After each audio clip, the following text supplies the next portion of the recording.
We'll get started now. Big hand for Alex Epstein.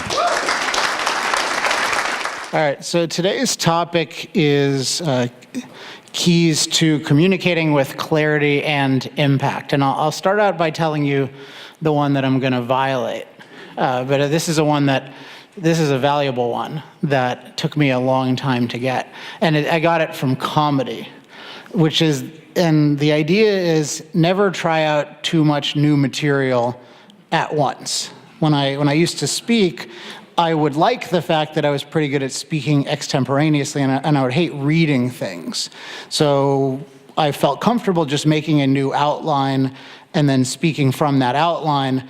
But the problem was that usually when something is new, it's just not refined enough. It's not quite right. Just like when a comedian comes up with a new joke, it takes a while for it to work. So if a comedian tries out talking all about stuff he's never talked about before, it's very likely that he'll bomb. And this is a good lesson. So usually when I speak, I try out maybe 10, 20% new material, and then 80% stuff that I know will just kill. Certainly when I'm talking about fossil fuels, that's a thing I can do. And so I had planned to talk mostly about existing material today. And I was thinking about it last night, and I was just thinking about the number one question I hear, or one of at least the top questions I hear at objectivist conferences, and I've been going to these since Craig ran a conference in 2000 in Richmond, and we always talk about how can we be more effective in communicating objectivist ideas. And I asked myself, is what I'm going to present the most valuable thing I can think of for that? And I thought, well, it's valuable, but A, a lot of what I want to talk about I can refer you to things online, but B, really my most current thinking about objectivist ideas, it doesn't quite capture. And so I decided my goal is really to try to be as useful as possible. And so what I'm going to do is I'm going to talk about something I've almost never talked about publicly, but I think for me is the most important thing in thinking about communication and certainly thinking about communicating objectivist ideas. And it has to do with what is the goal of communication. How do I think about the goal of communication? So I'm going to summarize it, and then I'll go into some depth. So here's how I think about my goal in communicating. My goal, and this applies to all ideas, but I want to focus on objectivist ideas because we're at an objectivist conference. My goal in communicating objectivist ideas to others is not to change others, but to be useful to them. So my goal in communicating objectivist ideas to others is not to change others, but to be useful to them. And I'll just say that I think that if you can see if this fits with you, but in my experience, internalizing this mindset allows me to apply a lot of different techniques and come up with a lot of different techniques. But it's really this mindset that is the issue. So I'll tell you a bit about how I think of this change others approach. And I like to tell stories when I'm telling about things that I think people are doing wrong. I like to use myself as the example. So I'm going to tell you the story about how I've experienced this, but I will say I do think that there's a real movement issue here, and so I think a lot of other people might have had the same experience. When I first read Atlas Shrugged, I had the feeling of, oh my God, this is amazing, and then very quickly something like, why doesn't everybody agree with this, right? And then pretty quickly, kind of like, well, I want to make other people agree with it. And there's something to that, but I think it's often handled in the wrong way. So there's something to that as well. These ideas can be really helpful to me, and they can be really helpful to a lot of other people. And I would like certainly them to help the people I care about, and I would certainly like them to penetrate the society enough so that we can be free. So there's legitimacy there, but at least at the beginning, and actually for a while, I took it too much as, okay, my primary focus is I have to change others. Like that's a goal. I need to change others. And I would enter conversations, and it would be really clear to others that I was trying to change them. So I would just kind of come in and say, you're wrong about this. And even if I did it technically adeptly, they would get a sense that you're just, like, you want me to think differently than I do. You're trying to change me. And has anyone here ever felt like they come across that way in a conversation?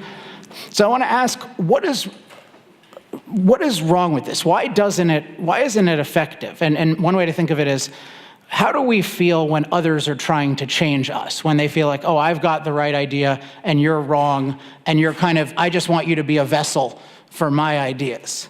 I really want to ask, like, feel free to just shout out or raise your hand and shout out. Just how does it feel when people are trying to change you? Yes? It's kind of a social issue of who's dominant. Okay, so it becomes a social issue of who's dominant, and then presumably the person trying to change you is being dominant. And most of us do not like being dominated, certainly not in that way. Jason? It can feel like an attack and mount a defensive response. So it can feel like an attack. Yes. But it's annoying. Okay, it's definitely annoying. Arwen? It doesn't respect them as an individual. Okay, that's a huge one. It doesn't respect them as an individual. You're not my dad. You're not my dad. And we don't even like it when our dads do it, right? In the back? I like it because they present a new idea to me that I might have never thought of, but I can end up making the decision of whether or not to accept it. Yeah, so it's true that when somebody comes to try to change us, there is this, and I like the way you look at it, there is this potential benefit of they could be giving me something new. But there's we'll take one more and then yeah, go ahead. Telling is not telling. Okay, is not telling, that's cute. I think there's something there. So okay, Betsy, last one, go ahead. Yeah, they don't like me the way I am. Okay, interesting that they don't like me the way that I am. So I think those are great answers. I have three, and I think this is about how I come across if I'm trying to change people. And now, this is a subtle thing, but the distinction I have is somebody trying to change me, or are they really trying to be useful to me? Because when somebody is trying to be useful to me, I feel a totally different way. So it can be something like, hey, I found this thing, you might want to try it out, here's my story. That's one thing, versus you need to do my new thing, you need to do this. And this is how I experience when people try to change me, and I think how people experience when we try to change them. One is that we come across as unsuccessful, because if there's too much of a need to change others, then people feel like, well, you don't seem too happy the way you are. You seem like you need me to agree with you. And if you're selling a philosophy of success and you care too much, like you want to change them too much, there's a contradiction there. Because it feels, oh, you're telling me I need this to be so successful, but you seem to really need me to agree with it. There's something about you that's not content on your own. So that's one thing. A second thing, which is really, really important, is it comes across as uncaring. Like, if you're really trying to change me, if I feel like, just think about somebody's trying to change you to collectivism. Now you can say, well, I really dislike collectivism, but part of it is you feel like they don't really care about me. They just want me to join their movement, to do their thing, to vote for their policy, but it's not at all about me. And we see this in advertising a lot. Like with most companies, I think, we don't feel like, oh, this company really cares about us, is thinking about us as individuals. And it's a rare company like Amazon or Apple where we have the feeling of they really are thinking about me. They're really trying to be useful to me. They really care about me. It's a totally different feeling. And this is related to the feeling of they don't really understand me. If somebody's trying to change me, often it comes across as they've got some one-size-fits-all solution and they're trying to impose it on me, and they don't know anything about the specifics of my life.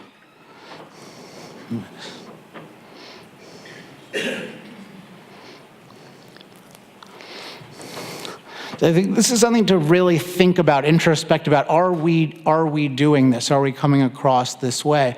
Because when I'm involved in a lot of conversations in the world by people who are trying to change the minds of others, and whether it's in the energy industry, whether it's in the broader freedom movement, whether it's in the objectivist movement, and I do a lot of work in this, and often just when we're talking about the ideas, it's often too much just like dehumanizing the people listening, whom we're talking about. It's just, well, how can we change people? How can we win hearts and minds? How can they think differently?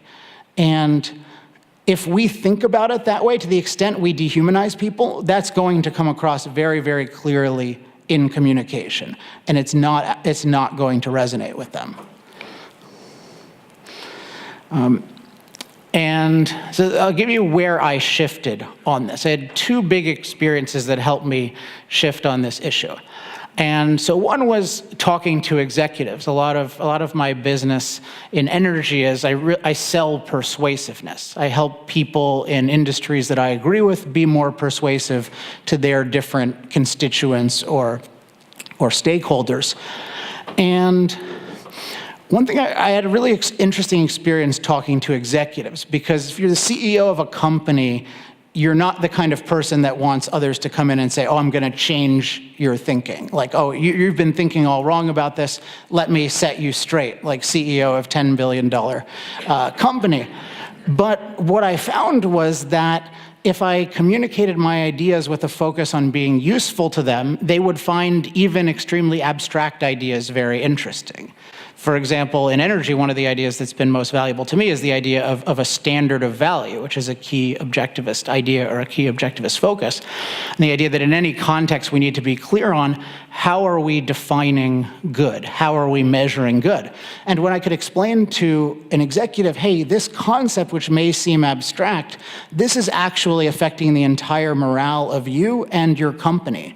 Because in this industry, we're taught to think of the standard of value as being green or minimizing our impact or not changing nature.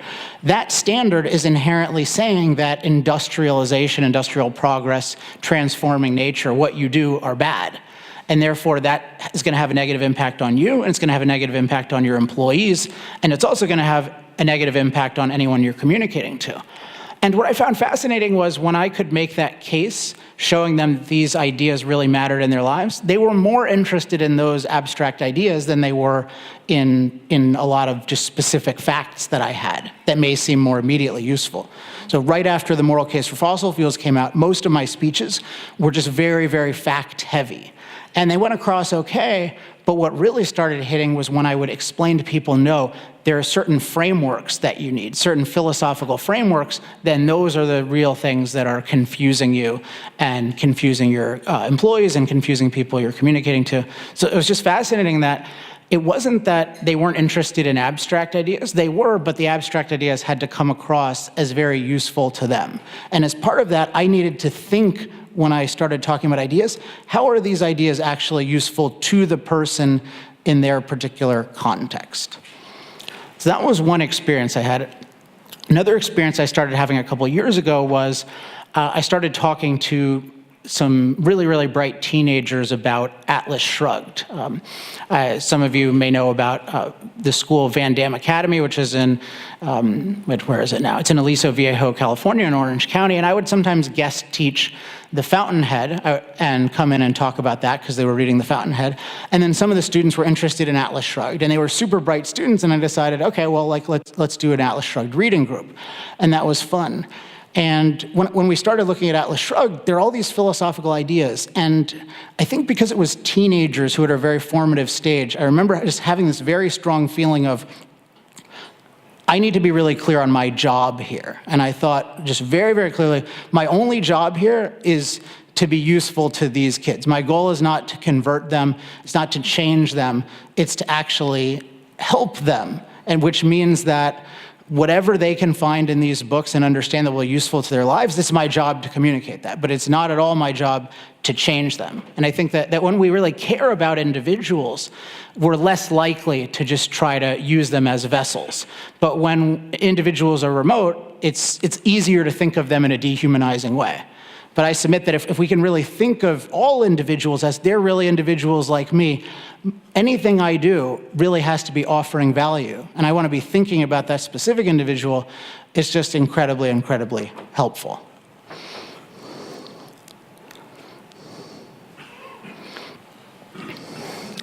So again, my goal, this is the big takeaway, my goal in communicating objectivist ideas to others is not to change others, but to be useful to them.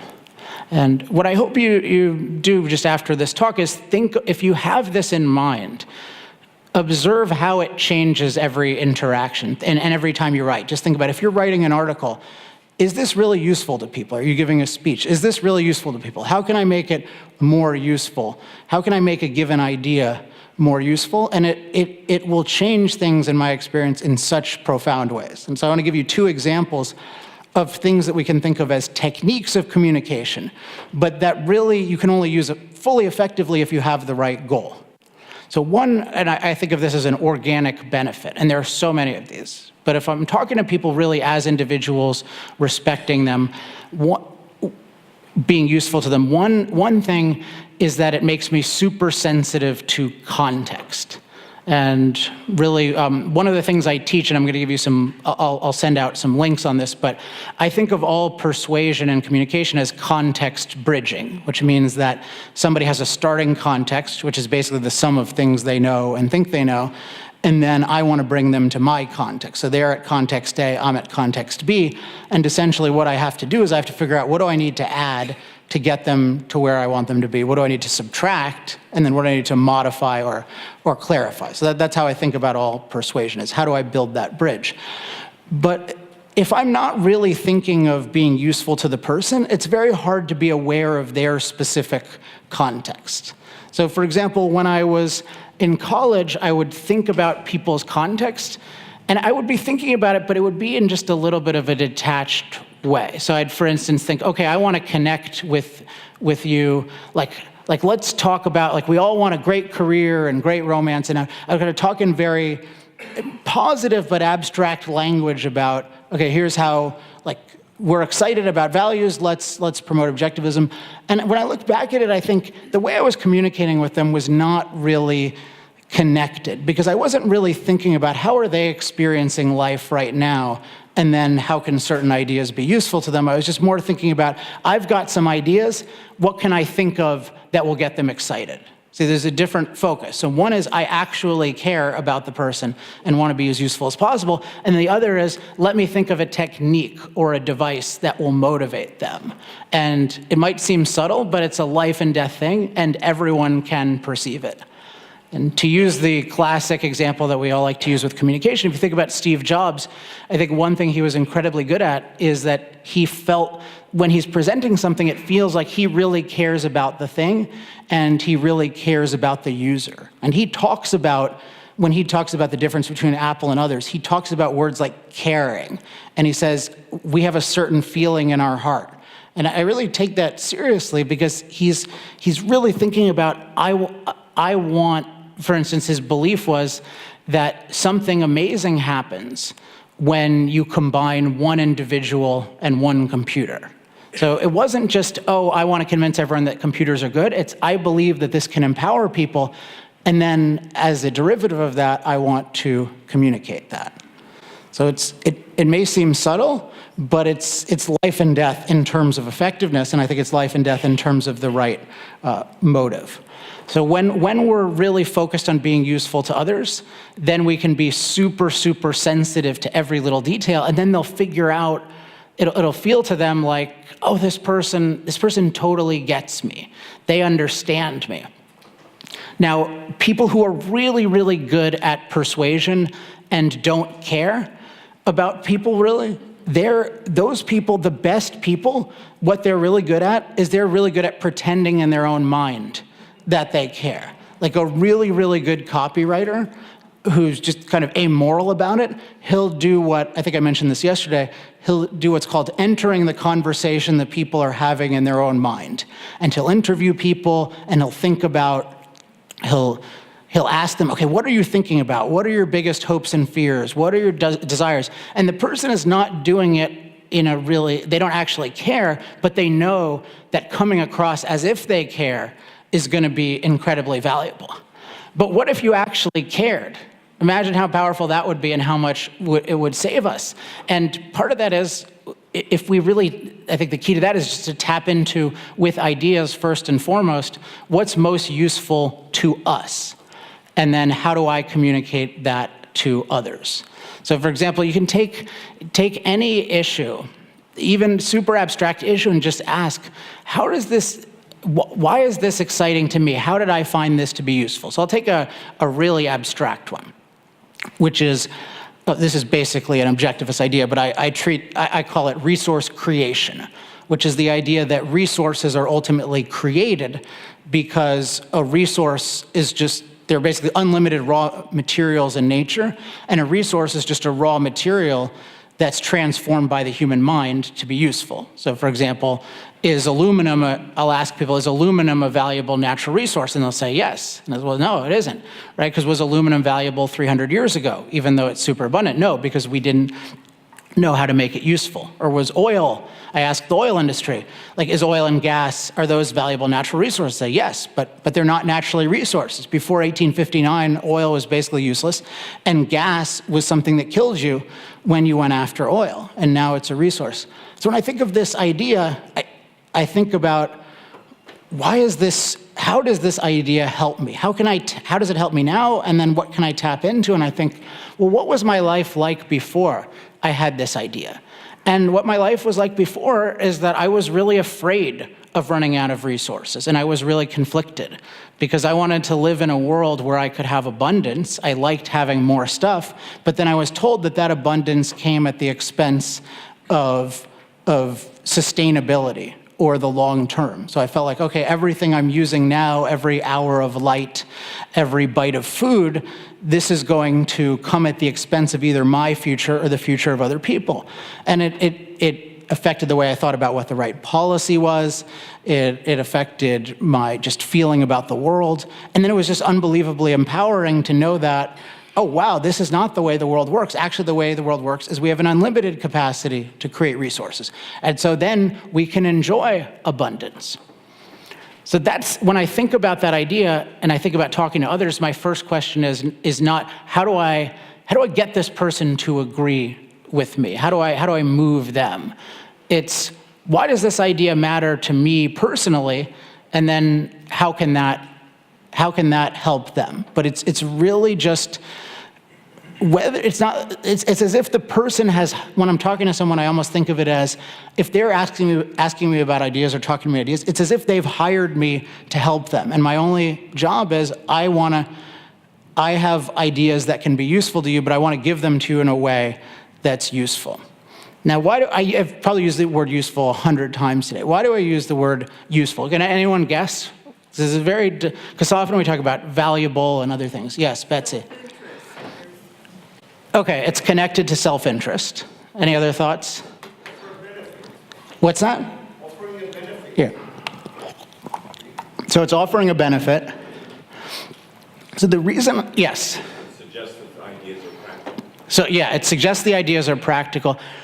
The reason I like the term useful is it is an obviously practical term. Right? There's no such thing as something that's useful to you that's not practical. Whereas sometimes if we talk about valuable, you can say, okay, it's valuable, but it's going to be valuable for you in the long term. It's going to help you someday. And when I think of useful, I think that's a good test for me, because I think, okay, yeah, it's going to be valuable someday, but is it valuable? Listen to me now. So it's another benefit, and this came up in a couple of the comments before, that when we're really trying to be useful to others, there's an obvious respect for people's independence that comes across. And everyone in here likes independence in one form or another, and we do not like being dictated to others. But in the realm of discussing ideas, this is a very difficult thing to negotiate, because sometimes we think we're right, and we think, oh, well, this person, they'd really benefit from this. And it's easy just to come across as authoritarian, or as just stating things in a way that breeds resistance. And just often in human affairs, when we declare things, it often breeds resistance. And the more we're thinking about, okay, I really need to be useful to this person, the more we're going to naturally figure out ways to completely respect their independence. And having this mindset led me to one of the most effective techniques that I've ever discovered. I'm sure other people use it, but I ended up discovering it on my own. But it's that the mindset led to the technique, and this is important because the mindset is going to lead you to organically do a lot of good things, whereas if you just have the techniques, it's a lot harder to apply them in the right way.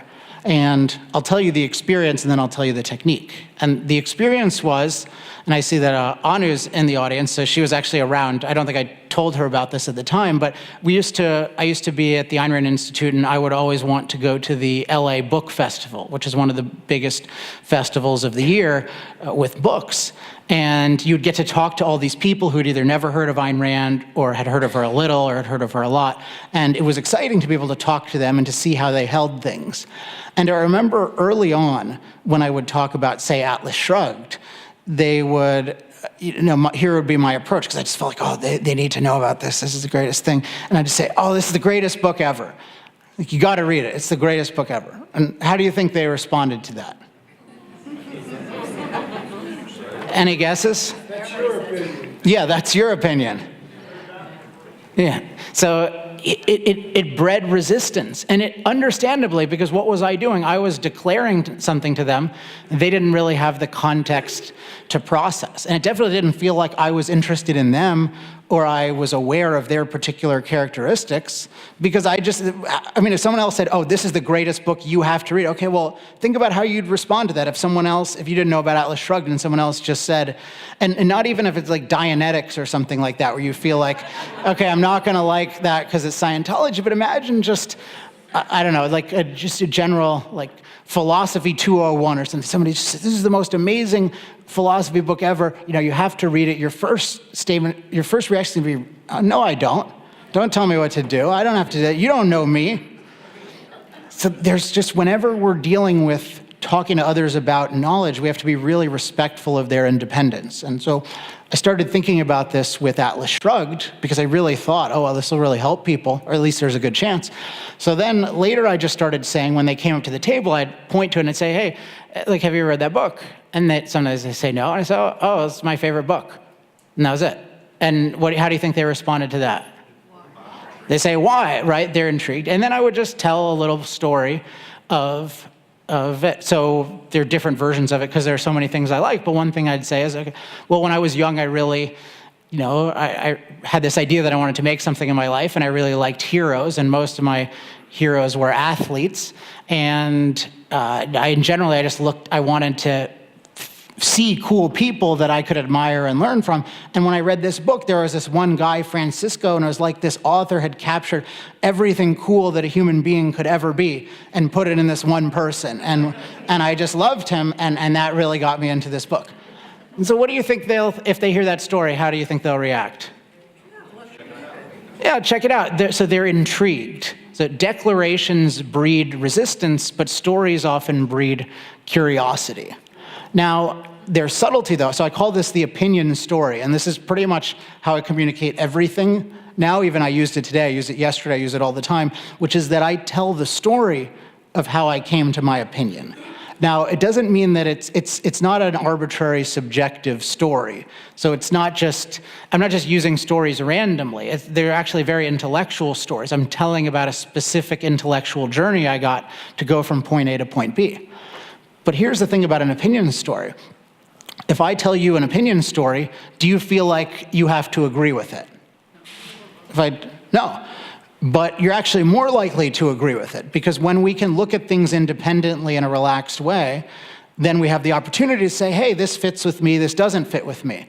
Versus if I feel like somebody is trying to change me, I feel like I can't even process this, because I just feel this force that they're not respecting my independence. Now, if we're really sophisticated, when people do that, we can find ways to handle it so that we can actually process it okay. But we don't want to impose that on others, that incredible effort of dealing with a jerk who's trying to impose it and then saying, oh, well, maybe this jerk has some point. Let me think about it, even though they're being a jerk. You don't want to do that. You want to make it easy. So the opinion story is just this very natural way of sharing your ideas. But it all comes from, I think, this idea of my goal is to be useful to the other person. And historically, when I teach communication, I don't make this point nearly enough, because it's too much in the category of, okay, we want to change people, here's an amazing technique for changing people. And it's true, but we don't want to be like the copywriter who's just amazing at pretending to actually care about individuals. Because if we have ideas that we really believe are useful and even life and death to other individuals, then we should actually care about them. And so then it's just about making clear that that's the goal, and then really having that goal as a standard all the time. Is this really useful? Is this going to help them? And this is really what happened to me last night. I was about to go to bed, and I had like some really good standard material prepared, and I thought it'd be useful. Then I thought, well, what are people, from talking to them, what's on people's actual mind? And what kind of conference is this? This is an objectivist conference. And if I can give people one thing, what would it actually be? Am I going to give them actually the most useful thing I can think of? And the downside of this is it keeps me up, because then I think, no, it's not right, and I need to change it. But the upside is that in general, I think I create a lot more value than I used to, because I'm really thinking about the people. And when I fail, it's interesting, or if I don't succeed as much as I want to, or don't explain something as clearly, it's fascinating how I feel differently now. Because I used to feel something like, it used to be about my own ego. So I'd feel like, oh, I didn't kill that day. I could have done I didn't do great. And now I really don't think about me doing great. I just think about, is this really, did I really help the audience as much as I could? And then if I did, I'm not worried about how I look or am I nervous or this kind of thing. The only thing I'm nervous about is, was this actually good for the people? And then if it's not, then I learn from it and I'm trying to make it better for the people who are listening. But it's not about, I need to be a star. I need to be seen as persuasive. So I just keep emphasizing this from different angles, because it's just this one shift, but the one shift changes everything. So that's the big idea today, that the goal in communication, even though we're thinking about changing others, really that's just a byproduct. It's really, our job is not to change others. Others are not, they don't belong to us to change. They're not our vessels. They're independent individuals, but in a free society, a division of labor society, a mutually selfish society, we can say things, we can actually help them a lot. So communication can be a means of us exchanging values, of exchanging intellectual values, and objectivist ideas are an incredibly valuable potential value for people. One of my good friends once described it as, he said, I think if you hold objectivist ideas in the right way, you feel like a guy who's just carrying around a giant stack, like a roll of $100 bills, and every time you talk to someone, you're basically just handing out the money. And you think, like, yeah, it should be that. It's that useful if you can get it. That's what it feels like. And I found, okay, that's a useful model. Yeah, I do feel like when I'm communicating this idea, I am giving you a $100 bill, like with the opinion story or with the mindset, that's $100 or $1,000, but the only way to get there was to really always be focused on be useful to you as possible. So I just hope that people, whether you're here live or watching this later, that you think about, particularly with objectivism, am I adopting this mindset? Because I don't see it very commonly, certainly on a movement level. I see so much of what comes across as people are trying to change me, as in the general audience, not necessarily me, Alex, because I'm in agreement with the different official organizations and whatnot, but does it come across as these people really have something valuable and they really just honestly want to share it with me? And I don't think it comes across that way often. And one thought I've had that really made me want to do this, and this is a harsh thought, but I think there's truth to it, which is that often people who talk about changing everybody are not useful to anyone. So often people who talk about changing everybody are not useful to anyone, because they're not really thinking about the individuals. They're thinking about changing other people, and that's really mostly about some off psychological need, not actually creating value. So that's the final thought. Are we trying to change others? Is that our mindset? Is that our goal? Or are we trying to empower them? Are we trying to be useful to them? And I think if you try to be useful to them, you will enjoy your life a lot more, and you'll actually change their minds, even though that's not your goal. Thank you. Your talk. There are several, you talked about being useful, and there are several people in the audience who are professors or teachers in various ways. So objectivism is generally a benevolent philosophy. So a lot of people who want to help people. Could you elaborate a little bit more on how being useful to others is useful to you? Well, it depends on the context. I mean, so the most obvious use case is when it's your profession, right? So then, and so some of us are in ideas as a profession. But, I mean, so the question sort of amounts to how is creating value useful to you? So I don't think the answer is any different in the realm of ideas than it is anything else. And then the question is just, when are you creating value for others or sharing value with others in a way that's not a sacrifice? And you just think that through the same way you'd think about any other kind of thing. And often you might discover, you know what, a lot of the conversations I have, they are sacrificial. Maybe I don't really want to be having this conversation. Maybe the reason I'm having this conversation is to satisfy some problematic need to change others versus to actually be useful. And I think this is true on social media a lot. You see these different wars on Twitter. Like, how many people are tweeting and they think it's really going to help someone else, what they wrote on Twitter? And I think about myself, yeah, sometimes I don't do, like, sometimes if I'm just being combative, or why am I doing that? There's a broader lesson here of just asking, whenever we're doing anything, why are we really doing that?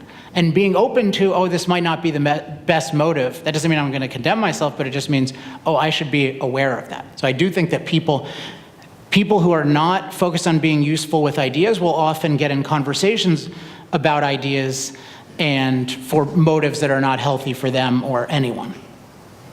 Yes. Thank you, Alex. When you meet senior executives, how much research do you do before you actually go and meet them? And secondly, do you have a specific end result in mind for what you would like them to do after you finish speaking with them? Good question. So when I meet with executives, do I have, the second one is a specific result in mind, and then do research? So the quick answer would be yes, and then just the degree of it would depend on a whole bunch of other things.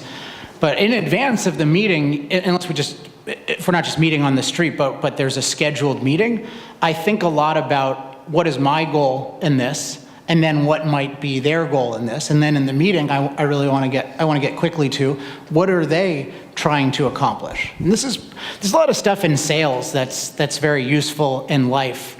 But again, it should be well motivated, but just understanding, okay, there's an issue I'm interested in. So let's say I'm interested in general, I'm interested in doing business and helping companies become more persuasive. How do they experience that need? They don't just have a general reason. It might be, hey, we've got these millennial employees and they're exposed to hundreds of hours of propaganda that this industry is bad for the world and has no future, and I really want to help with that. That's a different need than saying, hey, they're trying to ban fracking in Colorado, what can we do about that? Which is a different need from, say, I want to be more persuasive to my investors. And to the extent that I'm not sensitive to that, I'm not doing my job, and then I'm probably not going to make sales because people are just going to feel like this is not effective. So I think that doing research, but even more just being clear on the result, my result, and then at least really quickly looking for their result is crucial. David.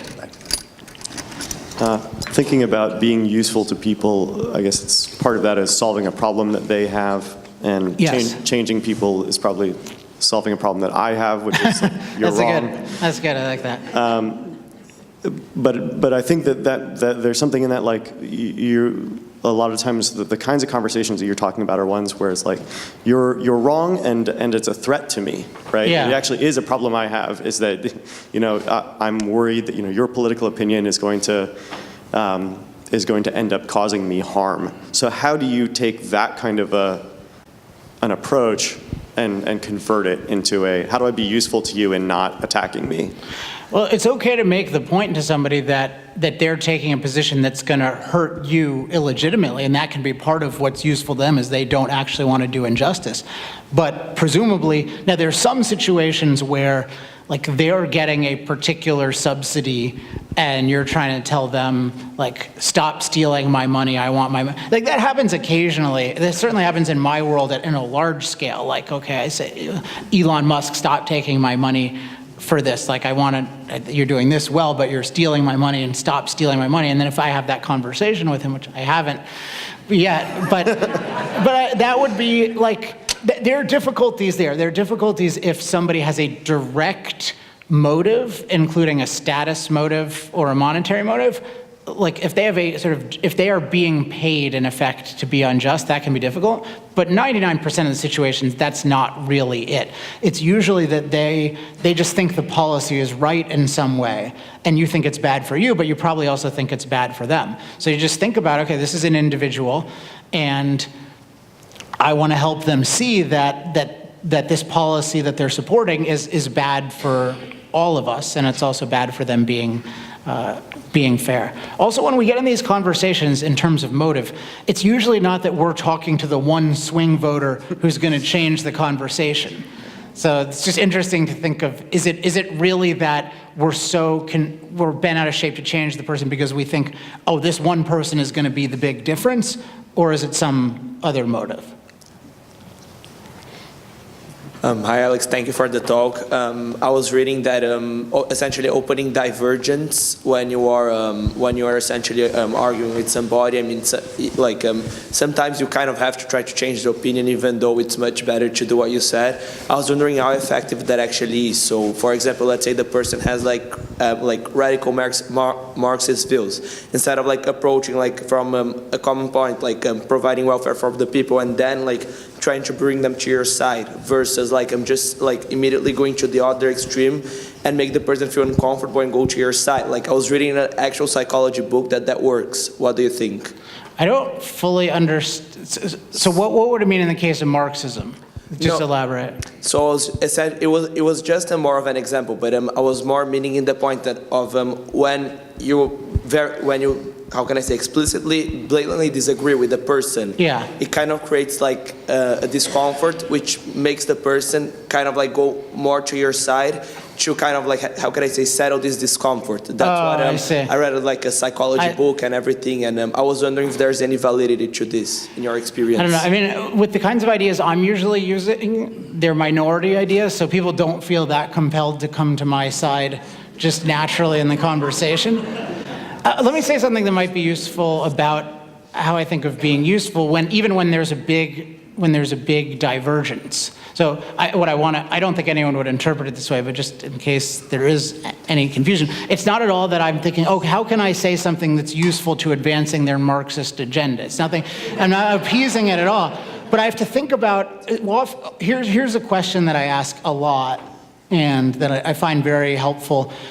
And I encourage young intellectuals to ask it, to figure out what they're going to do and how they're going to create value, which I think about, okay, what is the crucial, concerning, and complex issue that I can help clarify for this person? And so almost everything falls into this category when you're talking about a question. There's some issue that's crucial to life, it's concerning, and it's confusing. And there can be a lot of value by clarifying it. I mentioned yesterday how I thought of energy this way. People are thinking, okay, there's this crucial issue of we want energy and we want a good environment to live in. And then it's concerning that, at least initially, it's concerning that the form of energy that we dominantly use seems to have this potential negative environmental impact. What do we do? It's confusing. If I can relate to someone at that level, even if they have a strongly established position, they'll be able to relate to me at that level. Because what I'm doing is I'm transcending the particular answer to the question, and I'm going back to the core question. You think about, say, immigration, because I was talking to somebody who was working on immigration, and I just thought, okay, well, how would I think of immigration? And I first start with just myself. Am I confused about anything? And I would just think, okay, well, with immigration, it might be, well, we know from history that this is a nation of immigrants, and there are all kinds of values in immigration, but we also have certain kinds of security concerns. And so how do we be a country that has immigration and has all these positive dynamics without, say, all these concerns about cultures totally taking us over very quickly? And you notice that in the discussion, including, I think, most objectivist discussion of this, people don't start with the crucial, concerning, confusing part of it. They don't, wait, that says 30 on it. That can't be right. Yeah, we started early. Oh, we started early. Okay, well, we'll see if we can keep everyone in the room. But I guess we can ask, I'm happy to stay, but if you have to leave, then I won't be offended. You notice that when people talk about the issue, they don't start off with, okay, what is the issue that we are all legitimately, that we care about and we might be concerned and confused about? Like, what's the real legitimate problem here that is hard to solve? And then let's talk it through. They often start off with, okay, here's my view of immigration. Here's why this view is right. And here's why your view is wrong. And it's just an incredibly effective technique to start off with framing it in terms of the problem that we can all accept. And so that's a technique, but if I'm thinking about being useful to someone, it'll take care of that technique. I'll do it automatically. Because if I really want to help someone with their ideas about immigration, just by making a really strident statement and condemning their existing view, that's obviously not going to help them because they have context for it. Okay, so just as like with an opinion very different from the person with Okay. That's more I of can like do it. what I'm No, trying it's how to you find do out. that. So, for example, if somebody can say, I think fossil fuels are the scourge of the earth, and maybe I'll just say, oh, that's interesting. I actually have a very different view on that. But notice I'll say, I have a different view, not you're wrong. Not because I lack confidence that they're wrong, but because they don't have the context to know that they're wrong, right? If they had the context to know that they're wrong and they're still saying that, then I believe that, then I don't think they're being honest and there's no basis for discussion. So I don't think, often people exaggerate the importance or not of saying you disagree a lot. It's how you say it and is it respecting their independence? Thank you. We all, more or less, at some time in our lives, get involved with going to parties. And it's always a challenge to kind of ascertain what kind of people you're dealing with at parties and how drunk they are, et cetera. But I'm actually not good at the drunk part, I have to say. I'm good at the other stuff, though. But I find that a terrific icebreaker, and it really, I've been using it now for about 6 months, and I've done it enough times to know that the reaction is very, very interesting. Well, let's play a game. Now, Alex, we've been talking for a little bit. I'm just curious about one thing. How would you rate your intellectual curiosity? On what scale? Well, let's say 1 to 10. 2. All right, now, I'm just trying to be difficult. You've identified yourself as somebody we could maybe have a good time talking about the weather. No, I mean, you're... I'm just kidding. 8. I'll say. Well, what kind of things do interest you intellectually? You see how I'm going? Have you ever heard of this author, Ayn Rand? Yes. What did you hear about her? Well, so here's an interesting thing.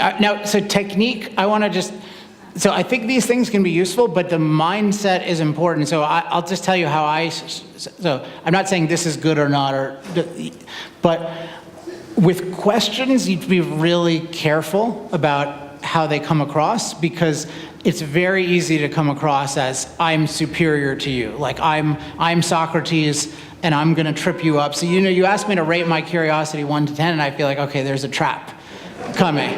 Like that's not the, that's... Okay, again, I don't want to be like the diagnostician of everybody's conversational tactics, but that's what makes me uncomfortable.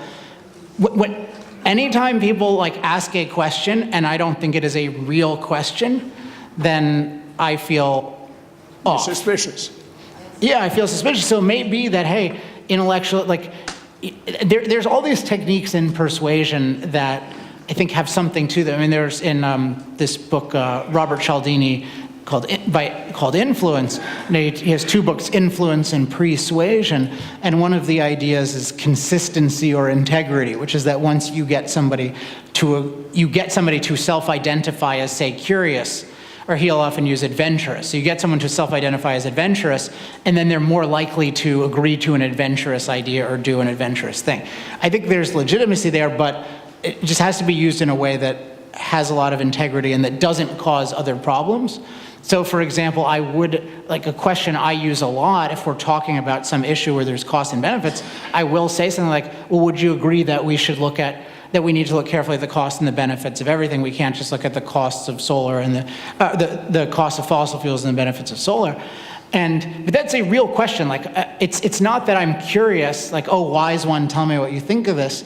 It's that I want to know, do they believe this so we can proceed? So I would just say with questions, if we're on the premise of being useful, just anything, if we come across as condescending or superior, I think that can often have negative effect. But I'm not saying you don't have a way of doing it, but I'm just saying that's how I felt when you talked to me. Well, you were a little primed for that, but okay.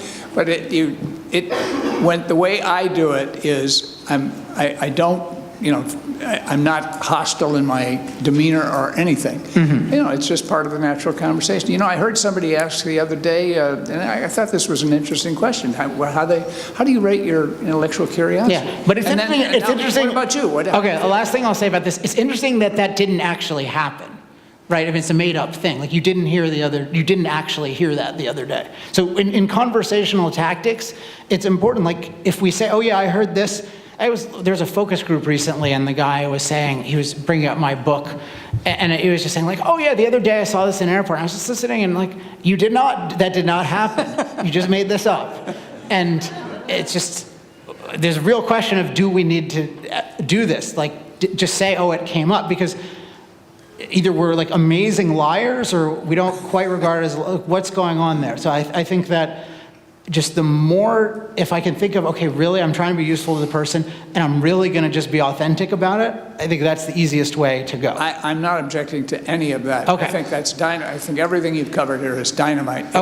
It's just this could be used as an icebreaker. Okay, thank you, good.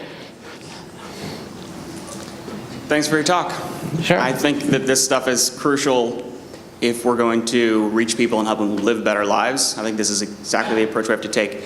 So I work at FEE, which is a nonprofit. I do marketing there, and we are taking a marketing first approach to product development, and we're starting to focus on the audience, and we're also taking what we call an audience first approach. And my question is less about how specifically to communicate, but more about how do I help my colleagues at a nonprofit in which we have an incentive to raise money and to spend money and to do everything we can think of and reach everyone we can think of. How do I work in my organization to help my colleagues think more about their audience and how to help their audience rather than how to spend the money that we've raised to build products or those kinds of things. But how do I help my colleagues as a marketer focus more on focusing on their customers? I think the difficulty can be when we're trying to compete with incentives. So if the incentive is, if you are really in a situation where people feel like, okay, our livelihood is just making sure that the money comes in and making sure that we get donors, and that can be tough. So the only thing, the easiest thing I can do, the way I think of this is, my primary audience here is people who are not in that situation where, say if it is your organization, then I can just talk to you as an individual and say, hey, Ezra, what are you really doing this for? Are you really in this just to get any kind of donation? Or are you talking about these ideas because you think it'll really benefit people? There's something that made you passionate about it and passionate about talking about it. And I think that you can make that case to others. You just have to be really good at it, and it should be something that's consistent with the fundraising goals of the organization, or if you think it is, which I think it probably would be. Because if they could really connect with people better, then they would get much better responses from audiences, and if they tested things, the tests would go better and more people would donate. So I would just try to make that case to them as individuals, just what are we really doing this for? We should really care. And then also integrating that with their more immediate considerations, but it can be difficult because of the incentive problem. Thank you. Thanks for your talk, Alex. Can you explain how your approach of being useful applies to political discourse, if it does? Because that's the context I'm trying to understand this idea. I think that when people enter a political argument aggressively or defensively, they're recognizing that if I don't change this person's mind, it's not that they'll just be wrong, but that they'll promote an idea that's harmful to me or it goes against my values. Did you hear my answer to David's question? Because I felt like that was the... Did you hear that? Maybe not. Okay. Well, yeah, David Crawford asked that, and it's in the recording. Now I feel like I answered that pretty completely. Yeah, so check out that answer, because I just feel like saying the exact same thing. All right. But it's a good question. How you doing, Alex? Hey. So my question is about your method for getting all the stuff that's in your head out onto paper or onto a recording so that you can kind of work with it to mold it into a complete thought and or a strategy or something. So, and you know, I've read The Art of Fiction, The Art of Nonfiction, and I did stand-up comedy in New York City for 8 years, and that was part of what I had to learn how to do, was get everything out. But it was never an easy thing, and I'm not saying that there's any easy answer to how that should be done, but what are your methods for that, and do you think that's an interesting topic maybe for the Human Flourishing Project, maybe for artists or writers or speakers and things like that? Yeah, so interesting. I was talking this week with a comedian who potentially wanted to use some of my approach for things. So I'll give you, this is something I want to talk about in general, and if you email me privately, I can probably send you some stuff that would be more immediately useful than what I'll say here. So I think I'll just run you through my process for outlining things, because I think that's my core strength in persuasion, and particularly one-to-many persuasion, is just I think I'm good at thinking about the structure of an outline. And when I outline, I'm very, very strategic about it. So I ask myself a set of questions, and then almost once I'm able to answer those questions, the outline almost writes itself. So I'll just give you an indication of the question. So one is, what is the purpose of this? Like, what is the purpose of this document? And even I want to be clear on what's the format, just all the details. And then who's the audience? And then in the audience, there are all sorts of questions. I'll make a note that anyone who can, let me just pause this for a second. If anyone didn't fill out the cards yesterday, then I think I have you can fill out a card. There should be some cards around you, just as like Alex Epstein's resources, or you can just email me. Someone's lifting it up there. Or you can just email me if you're watching, alex@alexepstein.com, TOS, just to tell us it's from this. So if you were here yesterday, that you're all taken care of. If you haven't done it today, just email this, and I'll make sure to send out some of the things I'm talking about, so that, including my outline format, so I don't have to go into all the details. But the key thing is, okay, I want to be clear on the purpose. I want to be clear on who the audience is, and then a lot of details about them, particularly what are their values in this context, in the issue I'm talking about, what are their disvalues, so what are they trying to avoid, what do they know, what do they think. There's a whole set of questions where I want to get really, really clear on my audience. And then a big one is, what action do I want them to take? At the end of it, what action do I want them to take? And when I start asking this question, what's happening is, in my model of context bridging, like point A and point B, I'm getting really clear on where they are, point A, and then really clear on point B. And then the clearer I am on that, then I know, okay, here's what I need to add, here's what I need to subtract, here's what I need to modify, and all my ideas become means to the end. So I set my purpose, and then that helps me be clear on, okay, what am I covering, what am I not covering, and then that helps me pick out, okay, of all the things that I could talk about, what do I actually need to cover? And not just cover, but I need to cover in a way that's necessary to make my point, but not necessary to do anything else. So if I say I'm making a point, and I'll send this one, but like with the moral case for fossil fuels outline, I need to make a point about standard of value as it pertains to human-centered versus nature-centered, but I don't need to necessarily make the point about standard of value in politics, or I don't need to make the point about, maybe I don't even need to make the point about egoism, even though that's related to standard of value, because it's not the point about standard of value is necessary to illustrate a point about fossil fuels. So the idea is just that we get super clear on where our audience is, super clear on where they want to be, and then we identify, okay, what are the necessary core steps? So that's the logic of it. But I think when I send out the thing, you'll see when you can answer those questions, you'll come up with a really good progression. And what most people do with outlining is just they're incredibly intuitive, which is usually not that effective. So they'll just say, oh, this sounds like it would be good to start with, and oh, that would be good to open with, oh, and this should follow, and this should follow. And there will be so many. If the only way you can be good at doing that is if you've been disciplined. Like, so I can sometimes come up with a really good outline off the top of my head, but it's only because I'm normally so disciplined in thinking about point A and point B. Thank you. Good morning. Hi. Hi.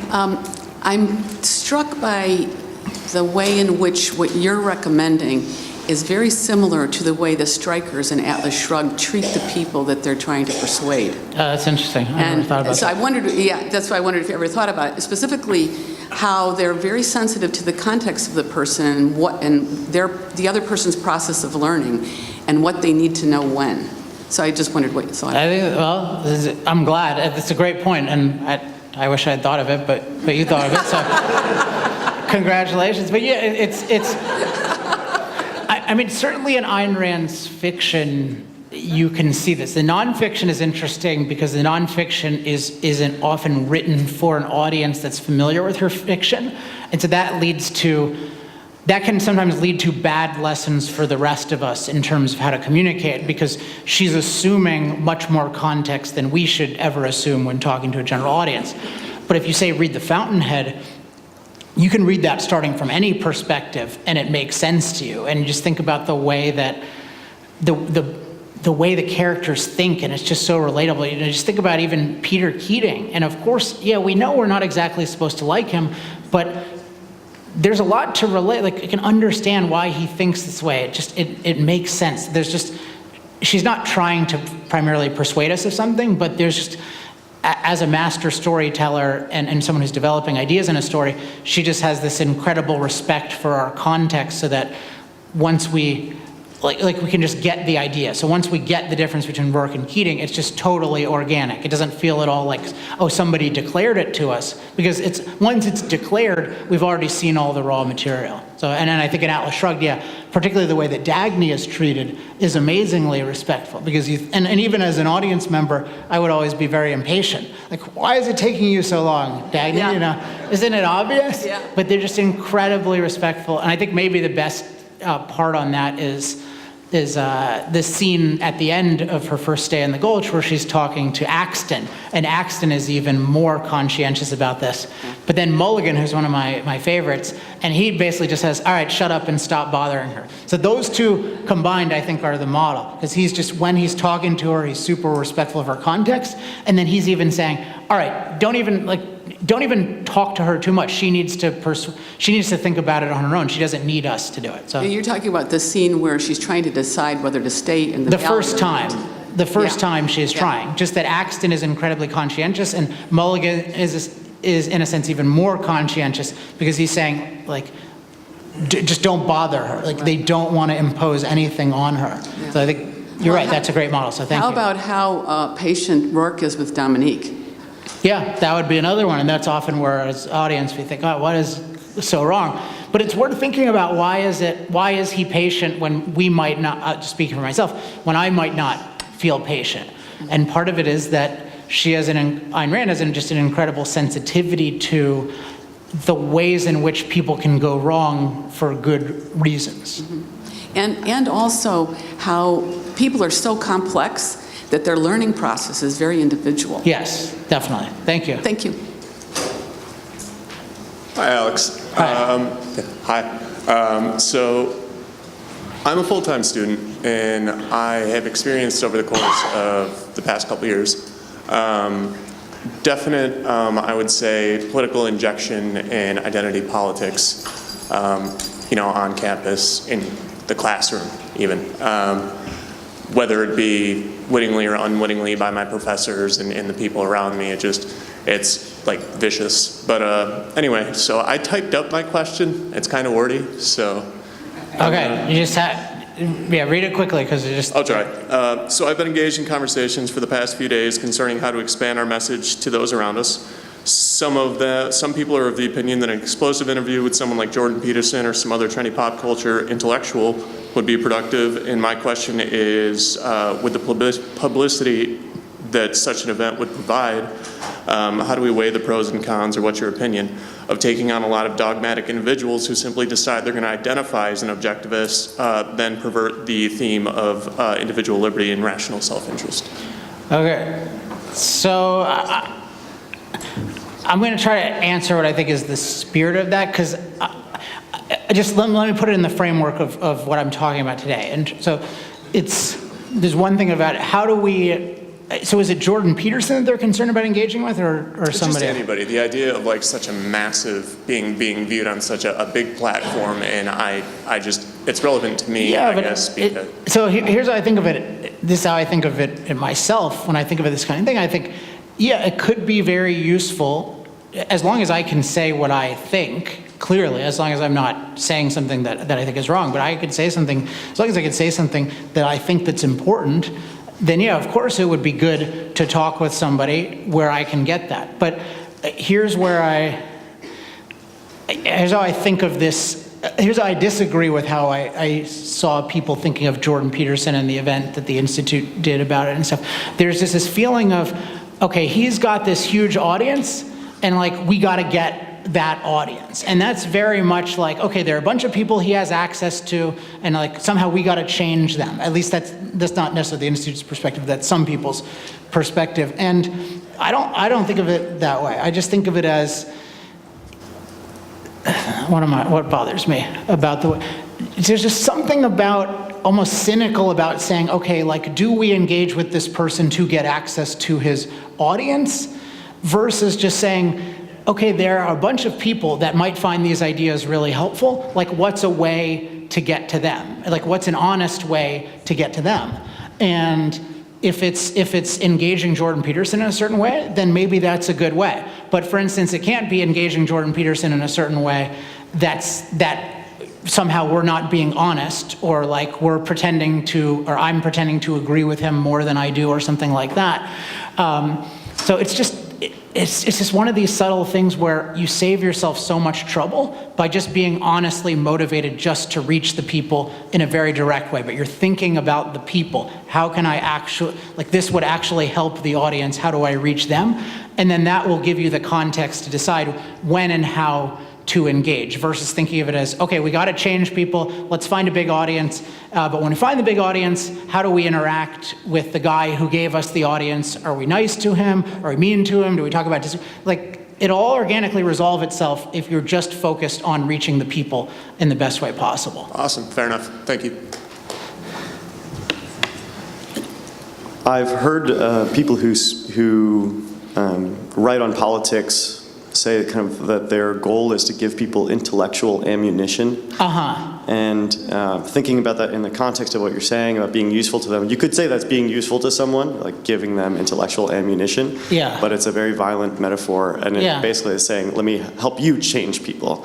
So I wonder, I would have explained what, I might have explained what you do in the energy industry as giving intellectual ammunition. Could you kind of help me rethink that? Is that a right way to think about it? It's a good question, yeah. So the terminology has some appeal to it, and then the kind of issues that you mentioned. So do I think it is, so notice that one value of intellectual ammunition, one reason why it's persuasive is because if I say, hey, David, I'm going to give you intellectual ammunition, I'm saying I'm going to give you something super useful. But then the idea is I'm going to give you ammunition, then you're going to fight in this way that doesn't seem like you're too focused on the people. Now, there are a set of people, I divide persuasion into three categories. One is turning a non-supporter into a supporter, one is turning a supporter into a champion, and one is neutralizing an attacker. And so attacker I take as somebody who's not well motivated and that I don't expect to be able to persuade. So ammunition is more there. But even with them, how do I neutralize them? I'm not physically neutralizing them. So all I'm doing is I'm convincing somebody who's honest that they have the wrong approach. And what am I doing there? Well, I'm really just trying to help the person see, hey, this idea, it seems like it might help you, but when I looked at it here, it's actually really not helpful. So you can use those terms a little bit, but it's really, really important to just think about at the end of the day, I need to be offering value to the person I'm trying to persuade. I need to be really useful to them. And so anything that dehumanizes them and just treats them as a vessel, that should be avoided. All right, last two, we'll go quick. Okay, how would you evaluate the Socratic method as a form of persuasion? Do you think it's effective, not effective? And how does it relate perhaps to what you talked about today? Okay, good question. Ask the last question too. Let me see if I can combine them because I want you to get a chance. This is very quick. Everything you said is actually spot on. And we're talking about method and content. And I would just make a suggestion that every objectivist, in order to get the method out there, should read an old book, How to Win Friends and Influence People, by Dale Carnegie, from 80 years ago. And I think many of the principles that you're expounding, it'll be very applicable to getting out the ideas of objectivism to people in a non-offensive manner, so to speak. So I definitely think it's worth, so whether or not you agree with everything in that book, it's worth reading that kind of book because it is really very, in that book he's very focused on just the context of the other person and how to think about that, and that's a good thing. With the Socratic thing, I really don't want to end on something where I don't have a really good answer. So I just think that, here's how I would answer that, and it's glib, but this is how I think of it, is use questions in a way that's actually useful to the people, not in a way that is in any way trying to bring them down or confuse them or impress other people. So when we're just communicating in general, really ask, are we really trying to help the person? Are we trying to be useful? And then will this actually help them? So first thing is that the overall idea today is just be really clear on our goal and pick a goal that's actually selfish for us and selfish for them. So on that, thank you.